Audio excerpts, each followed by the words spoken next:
నమస్తే, welcome to dot news. Telugu Desam పార్టీలో ఉన్నంత వరకు కామ్గా ఉన్న కేసినేని నాని ఫ్యాన్ పంచన చేరగానే పొలిటికల్ జోష్తో దూసుకుపోతున్నారు. పార్టీలో చేరినప్పటి నుంచి టీడీపీని పరేషాన్ చేస్తున్నారు. మైకు ముట్టుకుంటే చాలు మాటలు వరదల్లా వస్తున్నాయి. పంచ్ డైలాగులతో చంద్రబాబును అటాక్ చేస్తున్నారు. వచ్చే ఎన్నికల్లో మైలవరం అభ్యర్థిగా తిరుపతిరావు భారీ మెజారిటీతో గెలవబోతున్నారని జోస్యం చెప్పారు. వసంత కృష్ణ ప్రసాదే కాదు, దేవినేని ఉమాయే వచ్చినా తిరుపతిరావు విజయాన్ని ఎవ్వరూ ఆపలేరని అన్నారు. సామాన్య కార్యకర్తను నాయకుడిని చేసిన ఘనత జగన్కి దక్కుతుందని కొనియాడారు.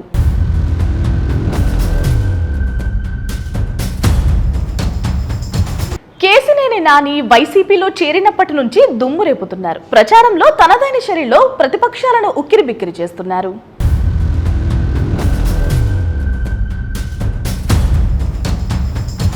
వచ్చే ఎన్నికల్లో మైలవరం నుంచి వైసీపీ అభ్యర్థి తిరుపతిరావు విజయాన్ని ఎవ్వరూ ఆపలేరని విజయవాడ వైసీపీ ఎంపీ అభ్యర్థి కేసినేని నాని అంటున్నారు. ఆ స్థానం నుంచి వసంత కృష్ణ, దేవినేని ఉమాలే కాదు, చంద్రబాబు, పవన్ కళ్యాణ్ కలిసి వచ్చినా తిరుపతిరావు విజయాన్ని అడ్డుకోలేరని అన్నారు.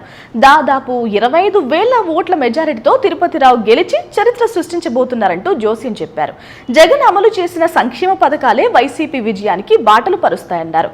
నిరంకుశ విధానాలతో వ్యవహరించే చంద్రబాబు, అతని తొత్తులకు ఈసారి ఎన్నికల్లో డిపాజిట్ కూడా దక్కదన్నారు. రాజధాని పేరుతో గ్రాఫిక్స్ మాయాజాలాన్ని సృష్టించిన చంద్రబాబుతో పవన్ చేతులు కలిపాడని విమర్శించారు. మరోసారి వీరిద్దరికీ పరాభవం తప్పదన్నారు.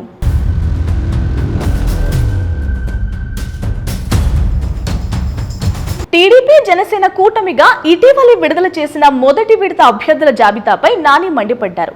23 మంది కొత్త వాళ్లకు అవకాశం ఇచ్చామని చంద్రబాబు డప్పు కొట్టుకుంటున్నారని అన్నారు.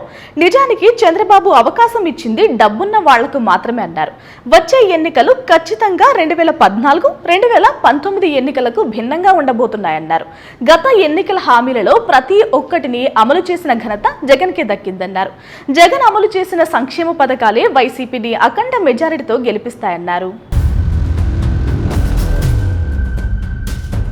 ఇక మరోవైపు ఆయన ఎల్లో మీడియాపై కూడా నిప్పులు చెరిగారు. తెలుగుదేశం పార్టీ కుర్చీని ప్రజలు మడత పెట్టడానికి ఎంతో సమయం లేదన్నారు. Please subscribe dot news.